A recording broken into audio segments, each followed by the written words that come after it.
एक वक्त था महंगाई पर पूरे देश में हल्ला मच जाया करता था, भारत बंद होता था, संसद में हंगामा होने लगता था। एक वक्त आज का, तेल 100 रुपए लीटर हो जाता है, गैस 3 महीने में 200 रुपए महंगी हो जाती है, दूध के दाम बढ़ने की आशंका खड़ी रहती है सामने, रेल में 10 रुपए का टिकट 30 रुपए का हो जाता है, प्याज जब मर्जी तब 50 से 60 रुपए के आंसू रुलाता है, लेकिन महंगाई पर सब शांति शांति।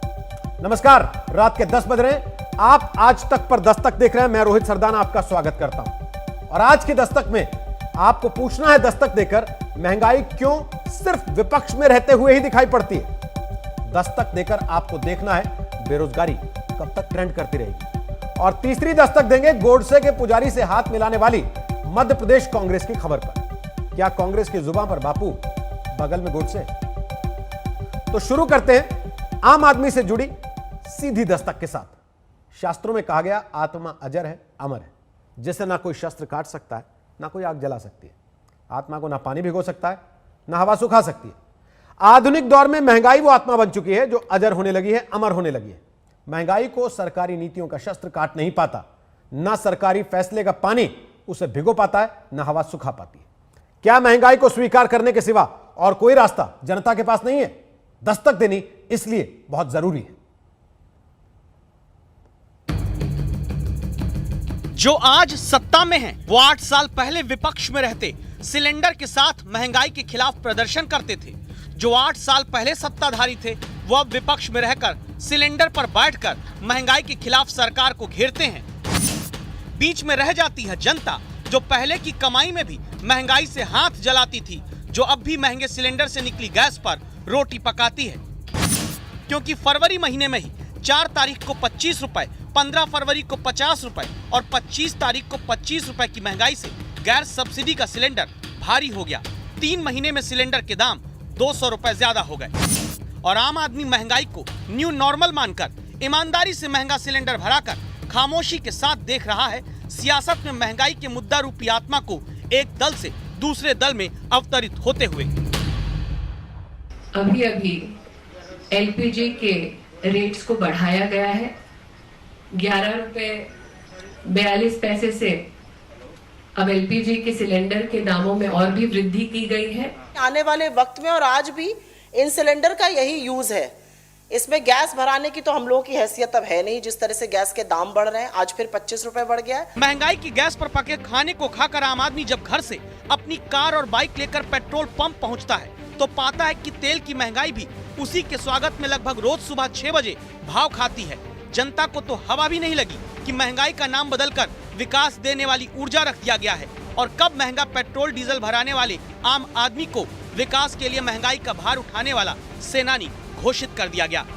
आम आदमी तो देख रहा है, बस चुपचाप अपनी जेब ढीली करके महंगाई के बेताल को सत्ता के विक्रमों के एक कंधे से दूसरे कंधे पर जाते हुए और विपक्ष के महंगाई प्रेम को।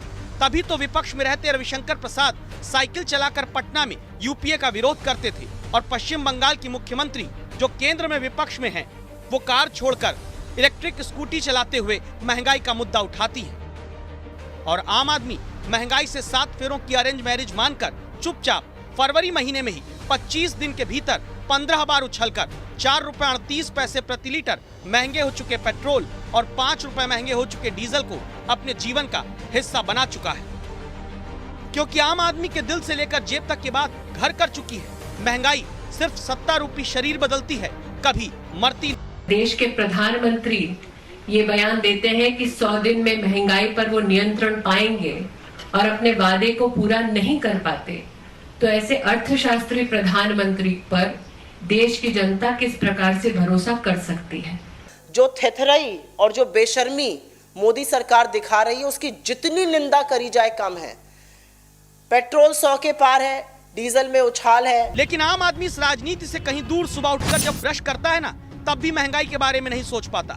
घर के किचन में जब अभी 60 रुपए किलो खरीद कर आया प्याज काटता है, तब महंगाई के आंसू चुपचाप आम आदमी पी लेता है, उफ भी नहीं करता। चाय में दूध डालता है तो अपना डर छिपा कर रखता है, आशंका है दूध भी महंगा हो सकता है।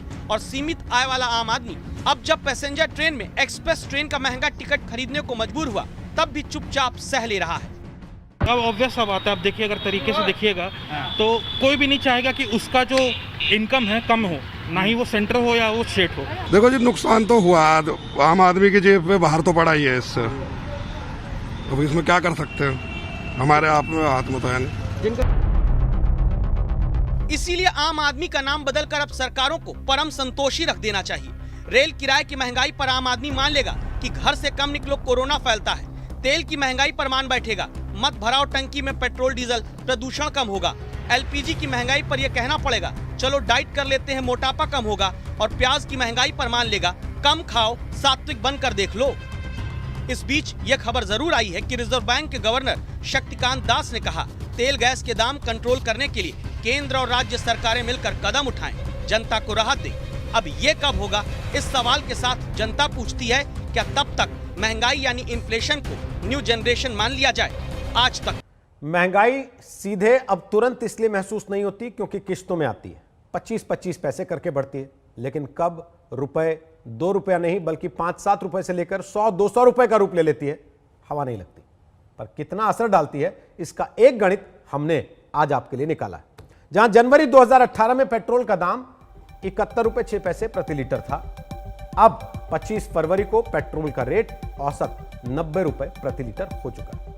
अब अगर दिल्ली में एक आम आदमी एक महीने में 50 लीटर पेट्रोल खर्च करता है, तो जनवरी 2018 में जिसका एक महीने में तेल पर खर्चा 3,553 रुपए आ रहा था, उसी आम आदमी को अब उतना ही पेट्रोल डलवाने में 4,500 रुपए देने पड़ेंगे। यानी एक महीने में ही 947 रुपए का भार उस आदमी के ऊपर आ चुका है। यह एक उदाहरण दिया जिससे सीधे सीधे करीब 950 रुपया जेब से महंगाई की कैंची काट ले रही। अभी इसमें एलपीजी, प्याज और चीजों की महंगाई नहीं जोड़ी गई है। इसीलिए रिजर्व बैंक ऑफ इंडिया के गवर्नर को अपील करनी पड़ी है कि केंद्र और राज्य सरकारें मिलकर तुरंत महंगाई की आग पर राहत का पानी छिड़कें। ममता बनर्जी जिस तरह इलेक्ट्रिक स्कूटी गिरते संभलते चलाकर पेट्रोल डीजल की महंगाई के खिलाफ अपना प्रोटेस्ट दर्ज करा रही हैं। समझ लीजिए इसी स्कूटी जैसी हालत आम आदमी की है। तो महंगाई कभी इधर हिलाती है, कभी उधर। और जिस तरह ममता की स्कूटी को चारों तरफ से सुरक्षा कर्मियों ने संभाला है, ठीक इसी तरह सियासत के हाथों महंगाई का मुद्दा चल रहा है। আমি এই গ্রিন কার্ড ব্যাটারি কারে এলাম, মানে স্কুটারে এলপিজি গ্যাসের দাম, পেট্রোল, ডিজেল, কৃষকদের ড্রাকোনিয়ান ল সব মিলিয়ে মোদি সরকারের এই দেশটাকে মোদি সরকার বেচে দিচ্ছে। আমি জানি না কবে হয়তো দেশের নামটাও বদলে দেবে। Very sorry, very unfortunate thing. Mamata Banerjee गई तो थी अपने मंत्री के पीछे बैटरी वाली स्कूटी पर बैठकर, मुंह पर मास्क लगाए, गले में सवाल की राजनीति का पोस्टर टांगे जिस पर लिखा था, आपके मुंह में क्या है, पेट्रोल की कीमत बढ़ाना, डीजल की कीमत बढ़ाना और गैस की कीमत। दरअसल तेल पर ममता ने खुद अपने राज्य के खजाने में आने वाले टैक्स में 1 रुपए प्रति लीटर की कटौती कर रखी है। इसलिए वो अब केंद्र के पाले में टैक्स घटाने की गेंद फेंक चुकी है। ये बात भी सही है, कुछ हिस्सा उसमें टैक्स भी इकट्ठा किया जाता है। केवल भारत सरकार टैक्स नहीं कलेक्शन करती है, माननीय सोनिया गांधी जी की जो दल की शासन राज्य में सबसे ज्यादा टैक्स है, वो राजस्थान हो, महाराष्ट्र हो। सच्चाई यही है कि केंद्र अगर पेट्रोल पर करीब 33 रुपए और डीजल पर 31 रुपए प्रति लीटर एक्साइज ड्यूटी लेता है, तो राजस्थान की कांग्रेस सरकार भी 36% टैक्स तेल पर जनता से ही वसूलती है। इसीलिए रिजर्व बैंक ऑफ इंडिया के गवर्नर ने कहा, केंद्र और राज्य की सरकारें तेल के दाम घटाने के लिए संयुक्त प्रयास करें, क्योंकि तेल की महंगाई का असर सिर्फ स्कूटर कार चलाने वालों पर नहीं होता। मैन्युफैक्चरिंग और खाद्य पदार्थों को लाने ले जाने में ट्रांसपोर्ट की महंगाई भी बढ़ रही है। अब यहाँ 2 रास्ते हैं। पहला रास्ता सरकारें टैक्स घटाएं और दूसरा तेल को जीएसटी के दायरे में लाया जाए। तो देश के पेट्रोलियम मंत्री कहते हैं, जीएसटी काउंसिल बनी है, उन्हीं की जिम्मेदारी है जीएसटी में इसको लाने के लिए। पेट्रोलियम इंडस्ट्री की ओर से हम पहले दिन से इसकी अनुरोध करते आ रहे हैं जीएसटी काउंसिल को, आपको पेट्रोलियम प्रोडक्ट को धीरे धीरे जीएसटी में ले आएंगे तो इस सेक्टर की ग्रोथ भी और होगा और ग्राहकों को उसमें फायदा मिलेगा। सब दल चाहते हैं कि जीएसटी के दायरे में तेल आ जाए, तो देरी क्यों है? जबकि देश के 17 राज्यों में एनडीए की सरकार है और 5 राज्यों में यूपीए की। फिर भी जीएसटी के दायरे में तेल को लाने की सुगबुगाहट भी नजर नहीं आती है। आज तक ब्यूरो। डीजल और पेट्रोल की महंगाई आम आदमी के सुकून को ट्रोल कर रही है, तो बेरोजगारों का मुद्दा लगातार ट्रेंड कर रहा है। आज भी #मोदी जी रोजगार दो के साथ लाखों लोगों ने ट्वीट किया। यूपी, एमपी, राजस्थान, बिहार के युवाओं की खबरें लगातार दस्तक में दिखाने के बाद यह बेरोजगारी का मुद्दा, रोजगार की मांग को ट्रेंड कराने वाले लोग कौन हैं और इसकी जरूरत उन्हें क्यों पड़ रही है, इसकी वजह को हमने पता किया। एक बेरोजगार देश में वो होते हैं जो धरना देते रहते हैं, धरना देते हुए अपनी मांग रखते हैं और फिर पुलिस की लाठी भी खाते हैं। ऐसे ही बेरोजगार जब प्रयागराज में लटकी हुई भर्तियों को जल्द पूरा करने की मांग लेकर धरने पर बैठे, पुलिस आई, उठाकर हिरासत में ले गई। लेकिन जब देश में अलग अलग जगहों पर बेरोजगार यूं ही उठाए जाते दिखे, हिरासत में लिए जाते दिखे और लाठी खाते दिखे, तो बेरोजगारों ने सोशल मीडिया पर मुहिम चलाई, रोजगार दो ट्रेंड करा के, दिन भर अपने अपने मुद्दे उठा के। तब इस मुद्दे पर हमने खोजा अभिनय शर्मा को, प्रतियोगी परीक्षाओं की तैयारी करने वाले छात्रों को मैथ्स पढ़ाते हैं अभिनय। ये उन लोगों में से एक हैं जिन्होंने सोशल मीडिया पर बेरोजगारी ट्रेंड कराने की योजना बनाई।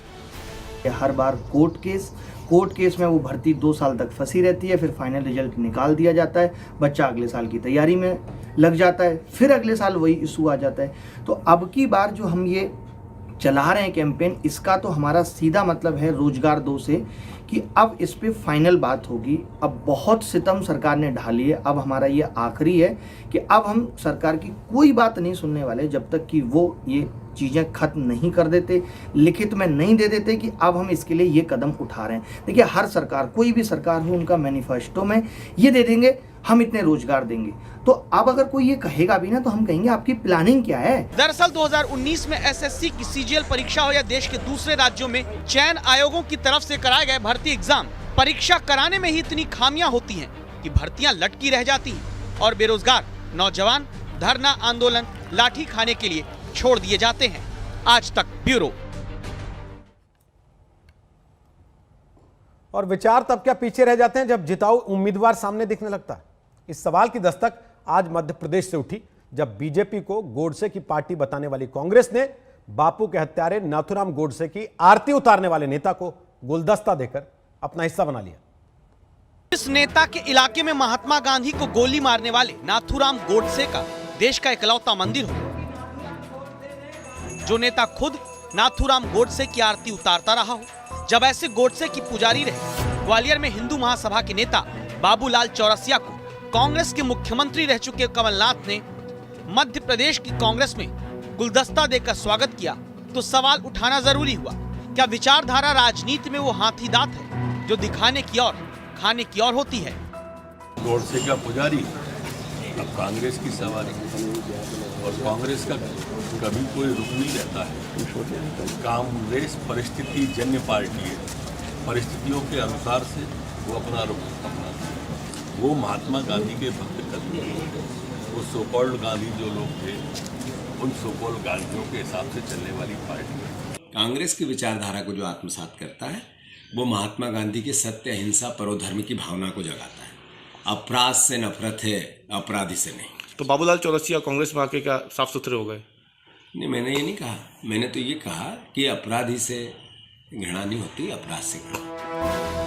ग्वालियर नगर निगम में वार्ड नंबर 44 के पार्षद बाबूलाल चौरसिया दावा है कि पहले कांग्रेस में ही थे, बाद में हिंदू महासभा में चले गए, और जब गए तो ये तस्वीरें सामने आई थी जिसमें 15 नवंबर 2017 को अपने ही इलाके में बने गोडसे की मंदिर की जब पूजा हो रही थी, टीका लगाया जा रहा था, तो चौरसिया जी भी दिए की थाली हाथ में लेकर बापू के हत्यारे गोडसे को पूज रहे थे। लेकिन अब कांग्रेस में आते ही हृदय परिवर्तन हो गया। वो मेरे लिए काला दिन था भाई साहब, मेरे को अंधेरे में रखा गया जो है, आपको बता दूं।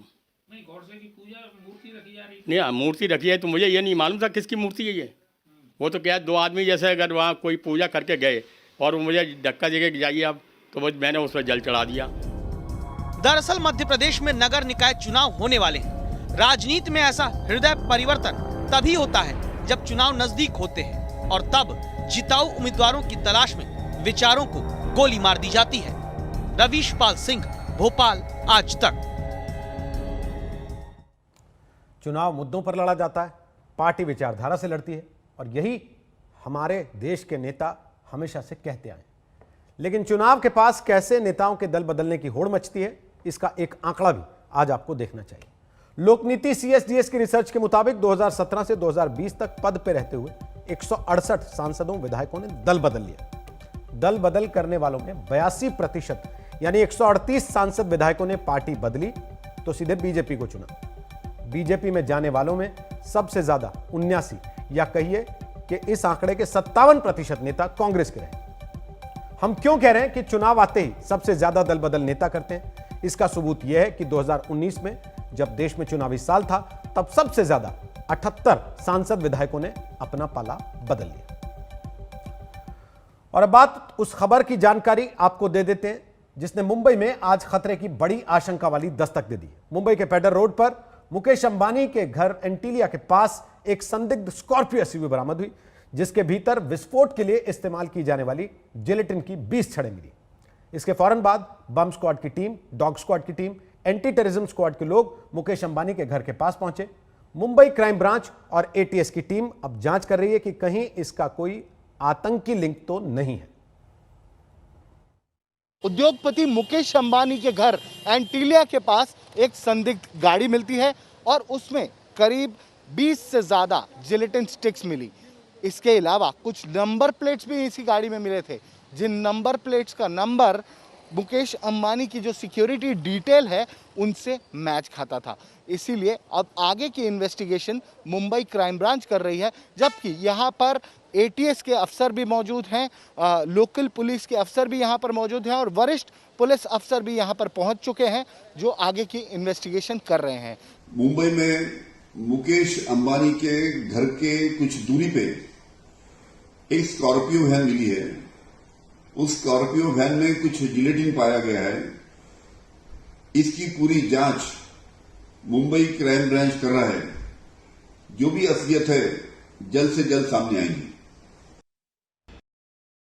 तो देश के कई हिस्सों में फिर से बढ़ते कोरोना केस और साथ ही साथ अब निजी अस्पतालों में भी कोविड वैक्सीन की सुविधा।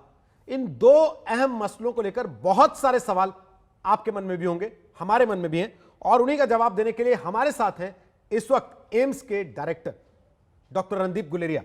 डॉक्टर गुलेरिया, स्वागत है आपका आज तक पर एक बार फिर से। नमस्कार डॉक्टर साहब, लोगों के मन में बहुत सारे सवाल हैं वैक्सीनेशन को लेकर, क्योंकि अब जब सरकार ने यह कह दिया कि प्राइवेट हॉस्पिटल्स भी वैक्सीन दे सकेंगे, तो लोग ये नहीं समझ पा रहे हैं कि वो टीका लगवाने के लिए रजिस्टर कैसे करेंगे, उन्हें पता कैसे लगेगा कि कब कहां उनको टीका लगवाना है। तो टीका लगवाने के लिए कोविन ऐप भी है और इसको फिर आस्ता आस्ता आरोग्य सेतु के साथ भी जोड़ा जाएगा। तो आप वहां पे जाके देख सकते हैं कि आपका नाम उस लिस्ट में है या नहीं है, क्योंकि जो भी वोटिंग आईडी वोटर की जो लिस्ट है, इलेक्टोरल रोल की लिस्ट है, उससे नाम लेके उसमें डाले जाएंगे। लेकिन मान लीजिए आपका नाम नहीं है, तो आप अपना कोई भी फोटो आईडी कार्ड हो, आधार कार्ड हो, ड्राइविंग लाइसेंस हो, उसके माध्यम से उसको अपना डेटा अपलोड कर सकते हो और आपका भी नाम रजिस्टर हो जाएगा और आपको अपने मोबाइल नंबर पे एक एसएमएस आएगा।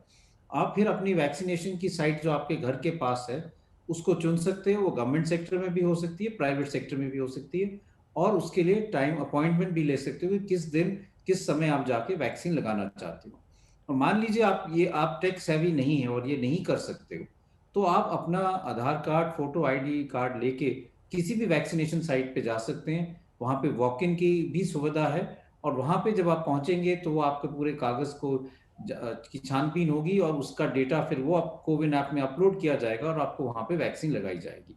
तो इसलिए यूज़र फ्रेंडली ये ज़्यादा हो जाएगा और ये एक बहुत बड़ी एक एफर्ट होगा, क्योंकि इतने ज़्यादा लोगों को हमें जितना जल्दी हो वैक्सीनेट करना है। तो डॉक्टर साहब, एक चीज़ तो आपने बता दी, किसी के पास स्मार्टफोन ना हो वो लोग भी जाके अपने आप को रजिस्टर करा सकते हैं और वैक्सीनेशन के लिए क्यू में आ सकते हैं। लेकिन बुजुर्गों को क्या अपनी सेहत से जुड़े कोई सर्टिफिकेट्स भी लेकर जाने होंगे अपने पहचान पत्र के अलावा? अगर आपकी उम्र 60 साल से ज़्यादा है तो इस पे कोई फर्क नहीं पड़ता कि आपको कोमॉर्बिडिटी है या नहीं है। आप ऑटोमेटिकली आपकी एज के हिसाब से आपको टीका लगाया जाएगा। अगर आपकी उम्र 45 से ज़्यादा है और आप 60 साल से कम है, तो अभी तक जो हमारा उसमें जो कोविड जो सरकार ने प्लान बताया है उसमें यही है कि आपको एक अपना सर्टिफिकेट लेना पड़ेगा कि आपको कोमॉर्बिडिटी है, क्योंकि पहले चरण में उनको वैक्सीन दी जाएगी। अगर आपको डायबिटीज़ है, हाइपरटेंशन है, हार्ट की प्रॉब्लम है, आप कोई दवाइयाँ ऐसी ले रहे हैं जिससे आपकी इम्यूनिटी कम हो, आपका किडनी ट्रांसप्लांट हुआ है या लिवर ट्रांसप्लांट हुआ है, या आपको कोई ऐसी डिसेबिलिटी है जिससे आपको इन्फेक्शन के चांसेस ज़्यादा हैं, उसकी पूरी एक पेज की लिस्ट है। उससे आप उसका एक सर्टिफिकेट लेके आप भी टीकाकरण में शामिल हो सकते हैं। तो ये सर्टिफिकेट डॉक्टर साहब कहाँ का मान्य होगा? किसी सरकारी अस्पताल का मान्य होगा, फैमिली डॉक्टर का मान्य होगा, जिनसे भी इलाज करा रहे हैं उनका मान्य होगा? किसी भी मेडिकल जो रजिस्टर्ड प्रैक्टिशनर है, सरकारी हॉस्पिटल में हो या प्राइवेट हॉस्पिटल में हो या क्लिनिक में हो, प्राइमरी हेल्थ सेंटर में हो, उनका सर्टिफिकेट जो है वो भी इसमें चल जाएगा। और वो सिर्फ उनको एक सर्टिफिकेट लेना है और अपना जो आई कार्ड है वो उसको लेके वो भी जैसे और लोग कर रहे हैं वो भी अपने आप को रजिस्टर करके वैक्सीन लगा सकते हैं। तो ये लोगों का अपना चॉइस है कि वो सरकारी अस्पताल में वैक्सीनेशन कराना चाहते हैं या प्राइवेट अस्पताल में, या सरकार तय करेगी? ये उनके अपनी चॉइस है। आपके घर के पास जो भी अस्पताल हैं जो वैक्सीनेशन के लिए आगे आते हैं, पीएमजेके हो सकते हैं, सीजीएचएस अप्रूव्ड हॉस्पिटल हो सकते हैं, या और जो प्राइवेट हॉस्पिटल जो आगे आते हैं उनमें आप जाके वैक्सीन लगा सकते हैं। सरकारी अस्पताल में अगर आप लगाएंगे तो वैक्सीनेशन फ्री है, प्राइवेट हॉस्पिटल में लगाएंगे तो उसका कुछ चार्ज होगा जो अभी सरकार तय करेगी कि कितना सर्विस चार्ज होगा। जैसे जब हमने टेस्टिंग शुरू की थी, जब सरकार ने टेस्टिंग शुरू की थी कोविड के टाइम में, तो भी एक कैप लगाया था कि अगर आपने कोविड का टेस्ट कराना है तो गवर्नमेंट सेक्टर में फ्री है, लेकिन प्राइवेट सेक्टर में आपका इतने से ज़्यादा पैसे नहीं ले सकते। उसी टाइप का एक कैप लगेगा जो वैक्सीन का कॉस्ट है। 1 तारीख से वैक्सीन लगनी है, अब सिर्फ 3-4 दिन का इंतज़ार और है। तब तक क्या ये चीज़ साफ हो जाएगी कि कितना दाम होगा इस वैक्सीनेशन का, और क्या टीके की कॉस्ट और वैक्सीन लगाने की कॉस्ट दोनों मिला के एक दाम तय किया जाएगा? मेरा तो यही मानना है कि 1-2 दिन में पूरी तरह से ये तय किया जाएगा। और इसमें जो टीके की कॉस्ट है वो तो लगभग 300 रुपये की है, जो सीरम इंस्टीट्यूट और दूसरी भारत बायोटेक की तरफ से है। उसमें थोड़ा सा और चार्जेस लगेगा जो हॉस्पिटल के लिए अपना जो सर्विस चार्जेस हैं, इंजेक्शन के चार्जेस और नीडल के चार्जेस हो सकते हैं। तो इसलिए मेरा ये मानना है कि ओवरऑल कॉस्ट जो है टीके का बहुत ज़्यादा नहीं होगा और ये आम आदमी के लिए इतना महंगा नहीं पड़ेगा। कुछ अनुमान आप दे सकते हैं? हालांकि आपने कहा कि 300 रुपये का टीका है, फिर भी कुछ अनुमान आप दे सकते हैं? कुछ डिस्कशंस जो चल रहे हैं इसके इर्द गिर्द के कितने तक का ये हो सकता है? ये तो कहना मुश्किल है। ये हो सकता है कि इससे मतलब अगर 300 का है तो 100-150 रुपये ज़्यादा हो सकता है, लेकिन इसका ये तो तय सरकार ही करेगी कि कितना वो है, क्योंकि ये तो कॉस्टिंग पे डिपेंड करेगा कि वो पूरा कॉस्टिंग करके और निगोशिएट करके कितना प्राइस बनता है, प्राइवेट सेक्टर कितने प्राइस पे विलिंग है, उस पर डिसाइड होगा।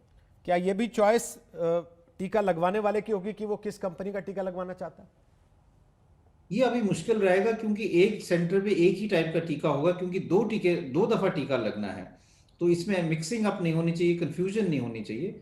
तो हर एक साइट में एक ही टाइप का टीका जो है एक ही कंपनी का होगा, तो उस साइट में आपको वही टीका लगेगा। इसलिए ये चूज करना थोड़ा सा मुश्किल हो जाएगा, क्योंकि अभी हमें ये समझना चाहिए कि हम ये देख रहे हैं कि डिमांड कितनी है और कैपेसिटी कितनी है। अभी डिमांड ज़्यादा होगी, कैपेसिटी थोड़ी सी कम है। जैसे जैसे कैपेसिटी बढ़ेगी और वैक्सीन भी इस हमारे वैक्सीन प्रोग्राम में आएंगी, जैसे स्पुतनिक वैक्सीन है जो अब उन्होंने भी इमरजेंसी ऑथराइजेशन के लिए अप्लाई किया हुआ है डॉक्टर रेड्डीज लेबोरेटरी में। तो जैसे जैसे ऐसी सिचुएशन आएगी कि हमारी जो डिमांड है वो और जो कैपेसिटी है वो मिल जाएंगी, कि जितनी वैक्सीन हम बना रहे हैं कि जो भी डिमांड हो उसको हम मीट कर सकते हैं, फिर जो लोग वैक्सीनेट के लिए आगे आएंगे वो चूज कर सकते हैं। लेकिन अभी मेरा ये मानना है कि हमें जो वैक्सीन मिल रही है वो लगा लेनी चाहिए, क्योंकि हमें अपनी स्थिति बिगड़ने नहीं देनी। और केसेस हम देख रहे हैं कई जगह बढ़ रहे हैं और इससे ये एक चिंता का विषय है। इसलिए अभी जितने ज़्यादा लोगों को हम वैक्सीनेट कर पाएँ उससे ये हम स्पाइक को रोक पाएंगे। लेकिन आपने देखा होगा डॉक्टर साहब, अभी कुछ वक्त पहले विवाद भी हुआ। एक राज्य की सरकार ने यहाँ कह दिया कि हम जो देसी वैक्सीन है उस पर उतना भरोसा नहीं कर सकते क्योंकि उसका डेटा अभी तक सामने आया नहीं है। ऐसे में क्या आपको नहीं लगता कि ये एक विकट स्थिति हो सकती है कि व्यक्ति अस्पताल पहुँच जाए, वैक्सीनेशन कराना चाहता हो, लेकिन उसे पसंद का वैक्सीन ना मिल रहा हो, जबकि वो पैसे भी देने को तैयार है? इसमें 2 चीजें हैं। एक तो ये कि डेटा ऑलरेडी है, लैंसेट और अच्छे पीयर रिव्यूड जर्नल में डेटा पब्लिश्ड है, सेफ्टी में कोई लोगों को परेशानी नहीं है। 25,000 से ज़्यादा लोगों को ट्रायल में वैक्सीन लग चुका है उस कंपनी का और कोई साइड इफेक्ट नहीं हुआ है। दूसरा डेटा जो इम्यूनोजेनिसिटी का है कि वैक्सीन कितनी एंटीबॉडीज बनाता है, उसका बहुत अच्छा डेटा है। उसमें 92% के 92% के करीब इम्यूनोजेनिसिटी है फॉलोअप में। इसलिए ये कहना कि डेटा नहीं है, ये बात सही नहीं होगी। दूसरा ये है कि हम, जैसे मैं कह रहा हूँ कि अगर हम ये कहें कि आप चूज कर रहे हैं और फिर वैक्सीन लगेगी, तो हमारे पास इतने वैक्सीन डोजेस होने चाहिए जो हम ये कहें कि हमारे पास चॉइस है। पैंडेमिक में ऐसी सिचुएशन अभी नहीं है, क्योंकि हम चाहते हैं कि लोगों की जान बचे, केसेस ना बढ़े, इन्फेक्शन आगे ना फैले। तो वैक्सीन लगाना अपने लिए सेफ्टी के लिए भी एक इम्पॉर्टेंट स्टेप है, लेकिन एक सोशल रिस्पॉन्सिबिलिटी भी है, क्योंकि जैसे ज़्यादा से ज़्यादा लोग वैक्सीन लगाएंगे तभी वो जो बीमारी का फैलना हम रोक पाएंगे और पैंडेमिक में केसेस कम कर पाएंगे। ये बहुत बुरा होगा कि अगर हमारे पास वैक्सीन भी हो लेकिन लोग वैक्सीन ना लगाएं, उसके कारण केसेस भी बढ़े और लोगों की डेथ भी हो। तो ये तो हमारे देश के लिए एक बहुत बुरी चीज होगी। वैक्सीनेशन के बाद सर्टिफिकेट कैसे मिलेगा? जिन लोगों के पास स्मार्टफोन नहीं है उनके लिए आपने बताया कि वो सीधे जा सकते हैं। क्या ये सर्टिफिकेट जो इशू होगा वो हार्ड कॉपी दी जाएगी अस्पताल से, सेंटर से, या फिर वो ऐप से ही डाउनलोड करना पड़ेगा या वेबसाइट से डाउनलोड करना पड़ेगा किसी? दोनों चीजें हैं। वैक्सीन का QR कोड होके आपको आपके फोन पे भी आ सकता है, लेकिन आप उसका प्रिंट आउट भी ले सकते हैं और वैक्सीनेशन साइट में जैसे आपको दूसरा टीका लग जाएगा, आपको आपका एक प्रिंट आउट मिल जाएगा जिसमें QR कोड भी होगा और हार्ड कॉपी भी आप ले सकते हैं, जो आप अपने पास संभाल के रख सकते हैं, क्योंकि बाद में इसका बहुत ज़्यादा यूज़ हो सकता है। जैसे हम ट्रैवल के लिए कहें कि वैक्सीन पासपोर्ट की जरूरत पड़ सकती है। वैक्सीन लगने के बाद कितने दिन तक व्यक्ति अपने आप को सुरक्षित मान सकता है? वैक्सीन लगने के बाद 2 हफ्ते और वेट करना चाहिए, क्योंकि 2 हफ्ते और लगते हैं कि आपकी पूरी तरह से एंटीबॉडीज बने और आप सुरक्षित हों। लेकिन जब हम सुरक्षा की बात करते हैं तो हमें 2 चीज़ें समझनी चाहिए। वैक्सीन हमें कितनी सुरक्षा देता है और हमारे आसपास के लोगों को कितनी सुरक्षा देता है। अभी तक हम ये कॉन्फिडेंटली कह सकते हैं कि अगर हम वैक्सीन लगाएंगे तो हमें सीरियस बीमारी नहीं होगी, हमें हॉस्पिटल नहीं जाना पड़ेगा, आईसीयू एडमिशन नहीं होगा। लेकिन ये हो सकता है कि कुछ लोगों में जब उनको कोविड से एक्सपोजर होगा और उनको वैक्सीन लग चुकी है तो बड़ा माइल्ड सा इन्फेक्शन हो या एसिम्प्टोमेटिक इन्फेक्शन हो तो उनको कुछ नहीं होगा, लेकिन वो कुछ टाइम के लिए इन्फेक्शियस हो सकते हैं और आसपास में और लोगों को इन्फेक्शन दे सकते हैं। इसलिए हम यही कहते हैं कि वैक्सीन लगाने के बाद भी जो कोविड अप्रोप्रिएट बिहेवियर है, मास्क लगाना है, हाथ धोना है, वो हमें करते रहना चाहिए, क्योंकि उससे हम और लोगों को बचा सकते हैं जब तक सब लोगों को वैक्सीनेशन नहीं लगता। डॉक्टर साहब, अभी तक जिन लोगों को वैक्सीन लगा उसमें ज़्यादातर जो पहले राउंड के लोग थे वो मेडिकल सेक्टर के लोग थे, जो आमतौर पर भी वैक्सीनेशन के बाद की परिस्थितियों से वाकिफ होते हैं। अब जब जिनका नंबर आ रहा है वो बुजुर्ग लोग ज़्यादा हैं, उनके लिए एक बार ये बता दें कि वैक्सीनेशन के बाद क्या क्या परिस्थिति आ सकती है, क्या क्या दिक्कतें आ सकती हैं। बुखार हो सकता है, कोई इन्फेक्शन और कुछ हो सकता है, या कुछ सिम्टम्स ऐसे हो सकते हैं जिसके लिए चिंतित होना है या नहीं होना, और होना है तो कितना होना है? अभी तक तो बहुत ज़्यादा लोगों को वैक्सीन लग चुका है और उसमें बुजुर्ग लोग भी हैं, क्योंकि कई हेल्थ केयर वर्कर्स हैं वो बुजुर्ग हैं, उनको भी इंजेक्शन लग चुका है। मेरे पिताजी हैं वो डॉक्टर हैं, उनको भी वैक्सीन लग चुका है, वो 93 ईयर्स के एज के हैं उनको, तो इसलिए कई ओल्डर एज ग्रुप लोगों ने भी वैक्सीन लगाया है। लेकिन ये आपकी बात सही है कि लोग, क्योंकि अब पब्लिक को लग रहा है तो वो थोड़ा चिंता करते हैं। पहली चीज़ तो ये समझने की जरूरत है कि वैक्सीन बिल्कुल सेफ है। कुछ हद तक लोगों को माइल्ड से रिएक्शन हो सकता है, जैसे जहाँ पे टीका लगा वहाँ पे दर्द हुआ, एक दिन के लिए थोड़ा बुखार हुआ या हरारत सी हुई, शरीर में दर्दें हुई, उससे घबराना नहीं है। वो आपकी बॉडी का इम्यून सिस्टम जो है वो एक्टिवेट हो रहा है एंटीबॉडीज बनाने के लिए, इसलिए ये एक पॉजिटिव साइन है कि आपके बॉडी में रिएक्शन है कि आप एंटीबॉडीज बन रहे हैं। कुछ लोगों को इंजेक्शन के बाद कभी कभी एलर्जिक रिएक्शन हो सकता है और इसलिए हम सारे वैक्सीनेशन साइट्स में हर एक व्यक्ति को कम से कम आधा घंटा वहाँ रहना पड़ेगा ऑब्जर्वेशन के लिए, और वहाँ उस साइट में एलर्जी के लिए पूरी दवाइयाँ का इंतज़ाम किया गया है, जैसे एलर्जी का टीका लगाना हुआ या और दवाई देनी हो। तो ये रिएक्शन जो है कुछ लोगों में हो सकता है। यूजली आधे घंटे तक अगर कुछ नहीं हुआ तो फिर वो एलर्जिक रिएक्शन के चांसेस बहुत कम हो जाते हैं। सिर्फ ये जो मैंने कहा बुखार, बॉडी एक्स या टीके की साइट पे थोड़ा 1-2 दिन के लिए दर्द, वो कुछ लोगों को हो सकता है, वो भी अपने आप 2-3 दिन में ठीक हो जाएगा। अगर घर आकर किसी को कुछ ऐसे सिम्टम्स आते हैं तो क्या वो वापस उसी वैक्सीनेशन सेंटर पर जा सकते हैं जहां से वैक्सीनेशन हुआ था? बिल्कुल, वहां जा सकते हैं, वहां डॉक्टर से संपर्क कर सकते हैं और कोविन ऐप में एक हेल्पलाइन भी है जो 24/7 एक्टिव है, तो हेल्पलाइन के थ्रू भी आप इंफॉर्मेशन ले सकते हैं। अगर आपको ज्यादा चिंता हो तो आप किसी भी हॉस्पिटल में जाके वहां पे अपना चेकअप भी करा सकते हैं। बहुत से लोगों के मन में ये सवाल है कि महाराष्ट्र में खास तौर पर या केरल में जिस तरीके की परिस्थिति एक बार फिर से दिखने लगी है, जिसके बाद अब राज्यों को फिर गाइडलाइंस जारी करनी पड़ रही हैं कि आप RT-PCR टेस्ट करा के आएंगे, आपकी जांच होनी चाहिए। लोगों के मन में सवाल है कि वैक्सीन है भारत के पास, वो दुनिया को दे रहा है, तो पहले महाराष्ट्र में या उन राज्यों में क्यों नहीं लोगों को लगा दिया जाता जहां केसेस ज्यादा आ रहे हैं? तो ये शुरुआत हो रही है 1 मार्च से कि जहां जहां पे लोग हैं, जहां केसेस हो रहे हैं, वहां पे हम और एग्रेसिवली वैक्सीनेशन शुरू करें, ले पब्लिक में भी, ये हाई रिस्क ग्रुप में भी। और मेरा मानना है कि आस्ता आस्ता जब ये सब जगह पे रोल आउट होगी तभी जाके ये पैंडेमिक और हम अपने देश में कंट्रोल कर पाएंगे। एक एरिया में करने से पूरी तरह से फायदा नहीं होगा, क्योंकि मान लो हम एक क्षेत्र में करते हैं लेकिन लोग तो वहां से ट्रैवल करते हैं, मुंबई से तो लोग देश के हर एक भाग में जाते हैं, तो वो फिर इन्फेक्शन और जगह भी लेके जाएंगे। तो अगर एक जगह कंट्रोल भी कर लें तो दूसरी जगह एकदम स्पाइक हो सकता है।